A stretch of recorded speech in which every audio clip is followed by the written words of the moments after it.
I call it proximity settling.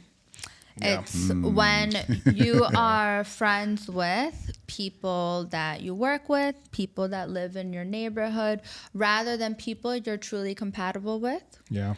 Okay. And I mean, it's normal, right? And I mean, we can get into this when we talk about my app, but like, basically what happens a lot as expats is that we do go through a lot of proximity settling.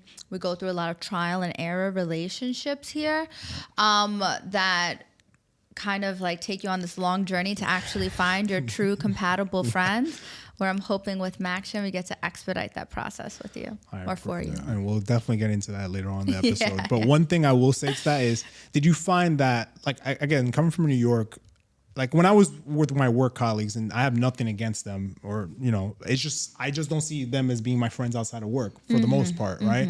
But I felt when they sense that about me, like, you know, they invite me to several things and I say no, then they start ostracizing you a little bit.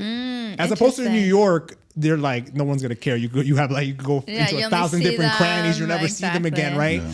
But I find that here, like, if you don't fit into the mold, people are very quick to ostracize you. So certain expats can feel a little, I don't know, offended, or they can get lonely or whatever it may be because they don't have like a lot of friends that that they're not compatible with. But it's sort of like, what are your choices? Either you go out and find an app like Maxion, which we'll talk about later on, or which wasn't in existence years ago, or you just sort of settle into being friends with people you normally wouldn't be friends with, right? Oh my gosh, I was literally like, I was reflecting on this the other day, and I remember being in Abu Dhabi and sitting at a table, like a dinner table, right? And this is, I hope I don't offend anybody, but I mean, nowadays you can say anything, you can offend everybody, so it doesn't matter. But I was sitting at a dinner table, and I looked around the table, and I was like, oh my gosh, if any of my New York friends saw who I was sitting with at this table, they'd be like, who are you, you weirdo?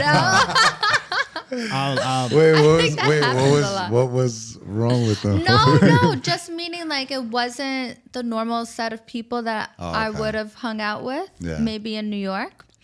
I'm so happy and grateful. Thank you, God. Thank you, universe, that I now have my really amazing core group of friends, and I keep meeting more and more people that elevate me and that I'm so proud to call friends. So but that took, like, I'm here over 7 years, like it took me years to find but that. Mike's experience is different because you're a ball player, so ball connects you to all these guys that you've met out here, right? Like he plays basketball, so it helps him. He's gonna be friends with them whether it doesn't matter what country, they connected through the common interests of basketball, right? It's all about that foundation of compatibility. Exactly. But I would say my experience is different, where I found myself in places where I would even make friends with people that I normally wouldn't make friends with, but I felt like that allowed me to grow. So like I've learned to love the game of golfing, and I would never golf before, but that's a thing out here. I was like, all right, like it pushed me to like, I got to learn this, because otherwise I'm not going to hang out with these guys. I'm not going to have anything in common with them. And I actually learned to love it. And the guys are pretty cool. So, you know, once you get to know them, once you give them a chance. So